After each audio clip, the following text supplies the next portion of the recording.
What are we doing here? And where are we gonna go? It's like we just woke up one morning, and then it's welcome to the show. Don't ask any questions, just go with the flow. Make as much money as you can, and try your best not to get broke. Copy everything you see on the TV, from the hairstyles to the clothes, and don't think too often, just do exactly as you're told. And if you ever get confused, then just turn towards the alcohol.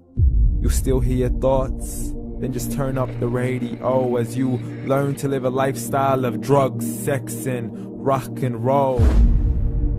But in all honesty, I just need to know, is there more to the cycle than growing and getting old? Living and dying just to leave behind a happy home and a whole lot of property that somebody else is going to own. I just really need to know before the casket's closed, 'cause I'm not willing to gamble with my soul, nor am I ready to take any chances. These are just simple life questions, and I'm just searching for some answers. Like, what are we doing here? And what is our purpose? How did we get here, and who made us so perfect? And what happens once we go, or is this world all really worth it? Questions we don't answer because apparently we don't really have to. There's no purpose to this life and our existence is merely natural. Then in that case, please let me ask you, did you create yourself, or was it somebody else who had fashioned you? 'Cause you're a being that's impeccable, faultless and unparalleled. You're a product of supreme intelligence, and I'm merely being rational. For there isn't a camera on this earth that can come close to the human eye, nor a computer that can compete alongside the human mind. And if the whole world was to come together, we wouldn't be able to create a single fly. So many signs, yet we still deny.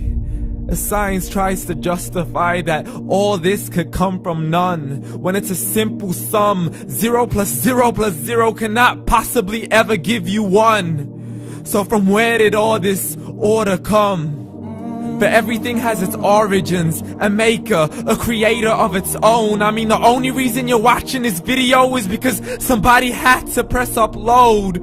So we can believe in the Big Bang, but I'd rather believe in He who caused it to explode. Allah, the creator of everything, along with every single soul. The ever-living, the master, the only one who is in control. Unlike his creation, beyond our imagination. And no, he's not a man, nor does he have any partners in association.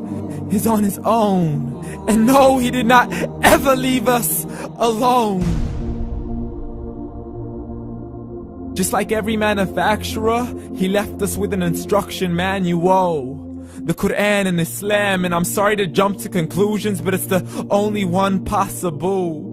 The only definition of God is the one and only supreme being. It's logical, a book with 0 contradictions, with miracles that are both scientific and historical, all revealed over 1400 years ago. Like the detailed description of the human embryo. The descriptions of the human embryo in the Quran cannot be based on scientific knowledge in the 7th century. To the mountains as pegs holding firm the earth below, and the 2 seas that don't mix in a complete separate flow. To the planets in orbit, alternating night and day as they stay in flow. The expansion of the universe and the creation of everything from H2O.